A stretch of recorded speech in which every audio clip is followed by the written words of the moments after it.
Noise ಜಾಸ್ತಿ ಅಲ್ಲಪ್ಪ. ಇಡಿಗೆ ಹೋಗಿ ಬಂದ್ಮೇಲೆ ಜೋರಾಗಿ ಮಾತಾಡಕ್ಕಾಯ್ತದ? ಬೆಳಗ್ಗೆ 11 ಗಂಟೆಯಿಂದ 6 ಗಂಟೆವರೆಗೂ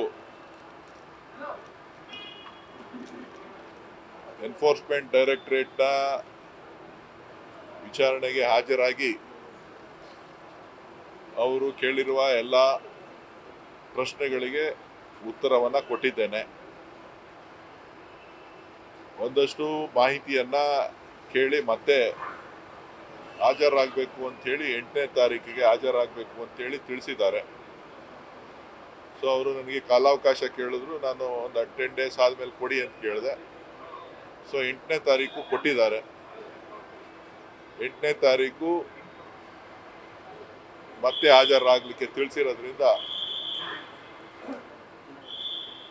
ಜುಲೈ 8ನೇ ತಾರೀಕು ಹಾಜರಾಗಲಿಕ್ಕೆ ಹೇಳಿದ್ದಾರೆ.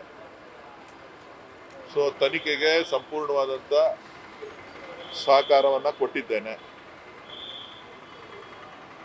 ಅನೇಕರು ಏನು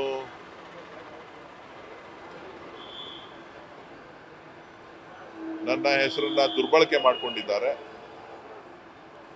ಆ ದುರ್ಬಳಕೆ ಮಾಡಿಕೊಂಡಿರೋದ್ರಿಂದ ಕೆಲವರೆಲ್ಲರೂ ಕೂಡ ನನ್ನ ಮೇಲೆ ಸಂಬಂಧ ಇದೆ ಅಂತೇಳಿ ತಿಳ್ಕೊಂಡು ಸಾಕಷ್ಟು ಹಣವನ್ನು ಕಳ್ಕೊಂಡಿದ್ದಾರೆ.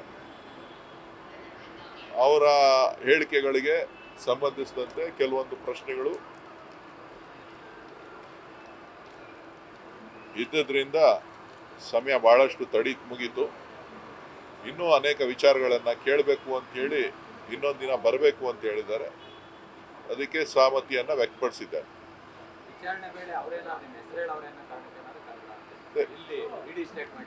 ಇಡಿ ಸ್ಟೇಟ್ಮೆಂಟ್ನಲ್ಲಿ ಕೆಲವರೆಲ್ಲರೂ ಕೂಡ ನನ್ನ ಹೆಸರುಗಳನ್ನು ದಾಖಲೆ ಮಾಡಿರೋದ್ರಿಂದ ಆ ಒಂದು ಹೆಸರಿನ ಜೊತೆಗೆ ಅವರು ಬೇರೆ ವಂಚನೆ ಮಾಡುವಂಥ ಸಂದರ್ಭದಲ್ಲಿ ಬೇರೆ ರೀತಿಯಲ್ಲಿ ಏನೇನು ಹೇಳಿದ್ದಾರೆ ಅದಕ್ಕೆ ಸಂಬಂಧಪಟ್ಟಂತೆ ಕರೆದಿದ್ದಾರೆ.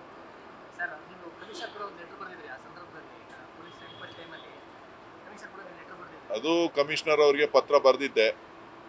ಕಮಿಷನರ್ ಅವರು ಏನು ಮಾಡಿದ್ದಾರೆ ಅಂತ ಗೊತ್ತಿಲ್ಲ. ಆ ವಿಚಾರವಾಗ್ಲೂ ಕೂಡ ಅವರು ಕೇಳಿದ್ದಾರೆ. ಅದನ್ನ ತಿಳ್ಕೊಂಡು ಮತ್ತೆ ಮಾಹಿತಿಯನ್ನ ಅವರಿಗೆ ನಾನು ಒದಗಿಸ್ತೇನೆ.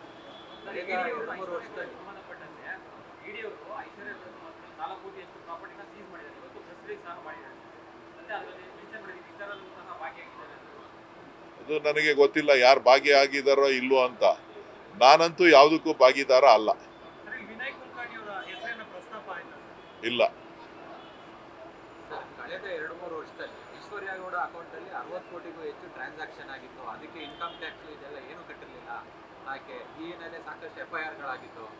ನನಗೆ ಅದ್ರ ಬಗ್ಗೆ ಮಾಹಿತಿ ಇಲ್ಲ. ನನಗೆ ವಿಚಾರಣೆಗೆ ಏನು ಕೇಳಿದ್ರು ಆ ಪ್ರಶ್ನೆಗಳಿಗೆ ನಾನು ಮಾಹಿತಿಯನ್ನ ಕೊಟ್ಟಿದ್ದೇನೆ. ಸರ್, ಒಟ್ಟಾರೆ ಈಗ ಈಶ್ವರ್ಯಗೌಡ ಅವ್ರಿಗೂ DK ಸುರೇಶ್ ಅವ್ರಿಗೂ ಯಾವ ರೀತಿ ಪರಿಚಯ ಇತ್ತ ಅಥವಾ ಇರ್ಲಿಲ್ವಾ ಸರ್? ನೋಡಿ, ನನಗೆ ಯಾವುದೇ ಪರಿಚಯ ಇರಲಿಲ್ಲ. ಅವರು ನನ್ನ ಕ್ಷೇತ್ರದಲ್ಲಿ ಇದ್ದಿದ್ದರಿಂದ ನಾನು ಯಾವುದೋ ಒಂದು ಕನ್ನಡ ರಾಜ್ಯೋತ್ಸವ ಕಾರ್ಯಕ್ರಮಕ್ಕೆ ನನ್ನನ್ನು ಇನ್ವೈಟ್ ಮಾಡಿದ್ರು. ಆ ಕಾರ್ಯಕ್ರಮಕ್ಕೆ ನಾನು ಹೋಗಿದ್ದೆ. ಅದಾದಮೇಲೆ 1-2 ಕಾರ್ಯಕ್ರಮಗಳಿಗೆ ಭೇಟಿ ಮಾಡಿದ್ದು ವಿಚಾರಗಳನ್ನು ತಿಳಿಸಿದ್ದೇನೆ. ಅದಲ್ಲದೆ ಇನ್ನು ಉಳಿದಂತೆ ಯಾವುದೇ ಫೈನಾನ್ಷಿಯಲ್ ಟ್ರಾನ್ಸಾಕ್ಷನ್ ಆಗಲಿ ಚಿನ್ನದ ವ್ಯವಹಾರ ಆಗಲಿ ನನಗೆ ಗೊತ್ತಿಲ್ಲ. ಸೊ ಅದೆಲ್ಲನೂ ತಿಳಿಸಿದ್ದೀನಿ. ತನಿಖೆ ನಡೀತಾ ಇದೆ. ಅವರು ತನಿಖಾಧಿಕಾರಿಗಳು ಮುಂದಕ್ಕೆ ತಿಳಿಸ್ತಾರೆ. ಸರ್, ಈಗ ಬೆಳಗ್ಗೆಯಿಂದ ವಿಚಾರಣೆ ನಡೆದಿದೆ. ಏನಾದ್ರು ಟಾರ್ಗೆಟ್ ಮಾಡ್ತಾರೆ DK ಸುರೇಶ್ ಅವ್ರನ್ನ ED ಅಂತೇಳಿ, ಅಥವಾ ಏನಾದ್ರು ಬೆಳಗ್ಗೆಯಿಂದ ಸುಮ್ಮನೆ ಕೂರಿಸಿದ್ರ, ಈ ಥರದ್ದು ಏನಾದ್ರು ಆಯ್ತಾ ವಿಚಾರಣೆ ವೇಳೆ? ನೋಡಿ, ನಾವು ಕಾನೂನನ್ನ ಪಾಲನೆ ಮಾಡಬೇಕಾಗಿರ್ತಕ್ಕಂಥದ್ದು ನಮ್ಮ ಕರ್ತವ್ಯ. ಸೊ ನಾವು ತನಿಖೆಗೆ ಸಹಕಾರ ಕೊಡಬೇಕಾಗಿರೋದು ನನ್ನ ಕರ್ತವ್ಯ. ನನ್ನ ಹೆಸರಿನ ಮೇಲೆ ದುರ್ಬಳಕೆ ಆಗಿರೋದ್ರಿಂದ ಸೊ ಕೆಲವೊಂದು ವಿಚಾರಗಳಲ್ಲಿ ನಾನು ಅವರಿಗೆ ಸಹಕಾರವನ್ನು ಕೊಡಬೇಕಾಗ್ತದೆ. ಆ ಒಂದು ನಿಟ್ಟಿನಲ್ಲಿ ಎಲ್ಲ ಪ್ರಶ್ನೆಗಳಿಗೆ ಮಾಹಿತಿಯನ್ನ ಕೊಟ್ಟಿದ್ದೇನೆ.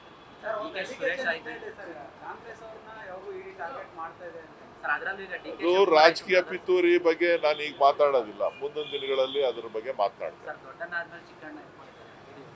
ನೋಡೋಣ, ತಲೆ ಕೆಡಿಸ್ಕೋಬೇಡಿ. ನ್ಯೂಸ್ ಫಸ್ಟ್, ನಿರ್ಭೀತಿಯಿಂದ ನಿಮ್ಮ ಪರವಾಗಿ.